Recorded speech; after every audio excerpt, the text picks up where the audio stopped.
আসসালামু আলাইকুম।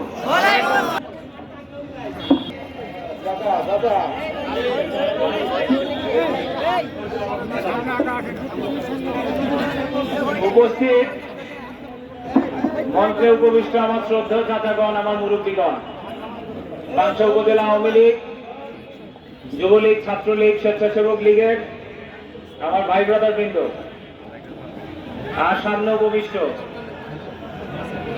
সম্মানিত শ্রোতাবৃন্দ,